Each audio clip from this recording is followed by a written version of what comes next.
Welcome back to Bioquest Academy. जी students, तो हम अपनी लास्ट लेक्चर में ये चीज़ें डिस्कस की थी, जिसमें हमने देखा था कि सेल स्पेशलाइजेशन के अंदर डिफरेंशिएशन होता है और डिफरेंशिएशन में हर सेल का अपना स्पेशलाइज फंक्शन होते हैं और वो उसी हिसाब से सेल के अंदर रोल प्ले कर रहे होते हैं। तो उसमें हमने फर्स्ट एग्जांपल एपिडर्मल सेल का पढ़ लिया था, डिस्कस किया था। आज हम इसी लेक्चर को आगे लेके जाते हैं, जिसमें हमारी दूसरी जो एग्जांपल है सेल स्पेशलाइजेशन का, वो है mesophyll cells.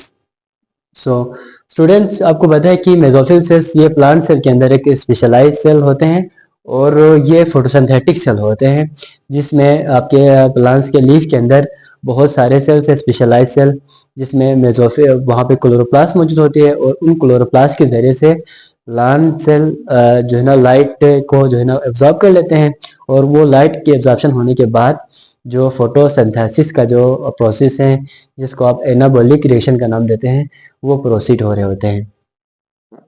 Then students, we have RBC, जिसको आप रेड ब्लड सेल का नाम देते हैं। तो ये जो रेड ब्लड सेल है, ये आपके बॉडी के अंदर भी मौजूद होती है। इसका भी स्पेशलाइज फंक्शन ये है कि ये हमारी ऑक्सीजन को कैरी कर लेते हैं।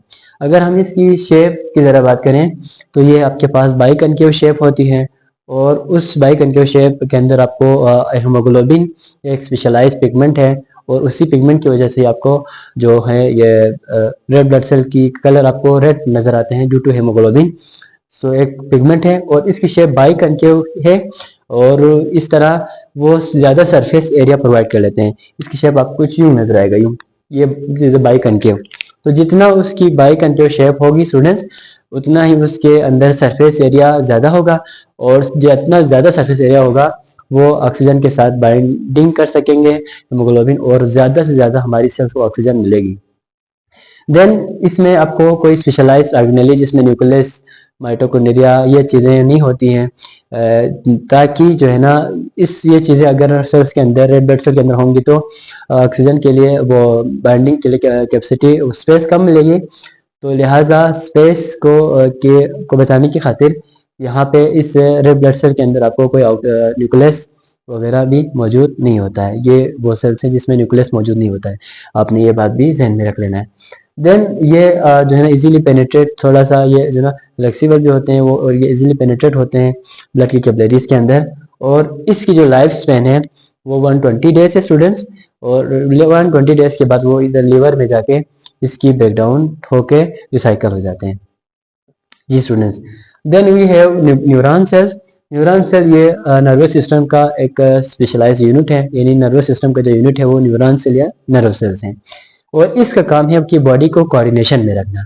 यानी जब भी आपने कोई काम कर लेना हो इन्वायरमेंट में, तो उस इन्वायरमेंट में काम करने के लिए आपको आपके बॉडी के एक ऑर्गन्स या एक पार्ट्स इन्वॉल्व नहीं हो रहे होते हैं, उसमें मल्टीपल ऑर्गन्स, आपके मल्टीपल जो है ना सेल्स, टिश्यूज इन्वॉल्व होते हैं।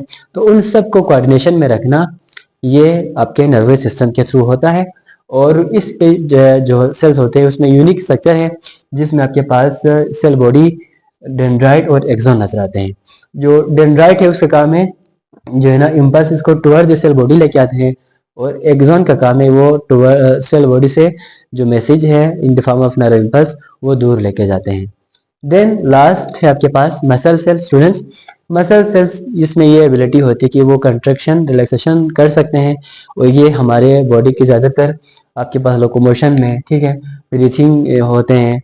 इसके अलावा ब्लड जो पंपिंग आर्गन है, आई की जो है साइज का वो इंक्रीज डिक्रीज हो जाना, ठीक है, ड्यू टू जो ना स्पेशलाइज मसल होती है आई के अंदर, जिसको आप नाम देते हैं that is a celery muscles.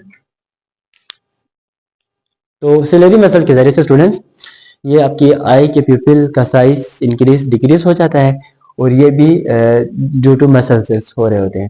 इसके अलावा इसकी जो शेप है वो आपको एलोंगेटेड नजर आते हैं, और उसमें स्पेशलाइज प्रोटीन जिसका नाम एक्टिन और कंट्रेक्टाइल प्रोटीन है, जिसकी वजह से वो कंट्रैक्शन और रिलैक्सेशन होते हैं muscle cells. Then we can move next part of the body students, that is liver.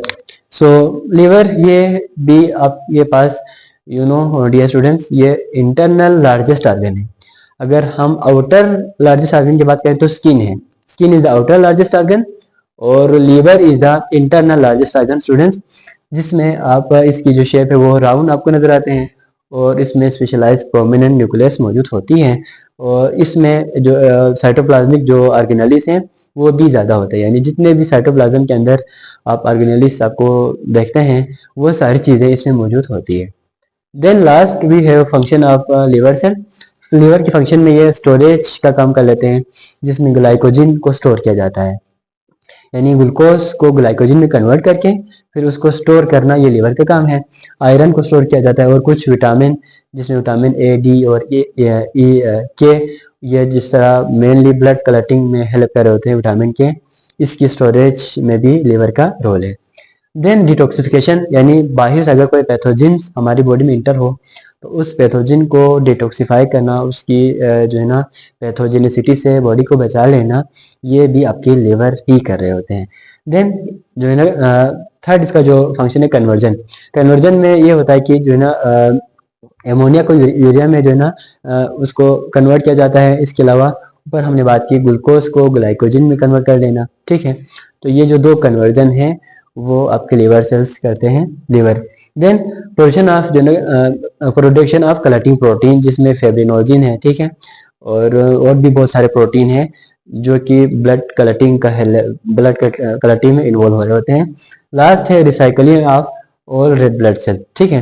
तो ऑल रेड ब्लड हमारी जो है ना लिवर के अंदर एक स्पेशलाइज्ड इम्यून सेल होती है जिसको कप्फर सेल्स का नाम देते हैं। मैं यहाँ पे लिख लूँ कप्फर सेल्स।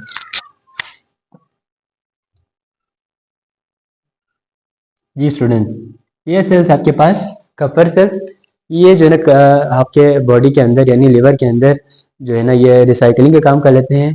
फेगोसाइटोसिस के ज़रिए से आपके बॉडी में यानी ऑल रेड ब्लड सेल है उसकी रिसाइकलिंग वो कफर सेल्स के ज़रिए से, एक स्पेशलाइज्ड इम्यून सेल है जिसकी वजह से होते हैं। थैंक यू स्टूडेंट्स, ये आज का हमारा यही सेशन था। इंशाल्लाह नेक्स्ट सेशन में एक न्यू टॉपिक के साथ आपके खिदमत में हाजिर होता हूँ।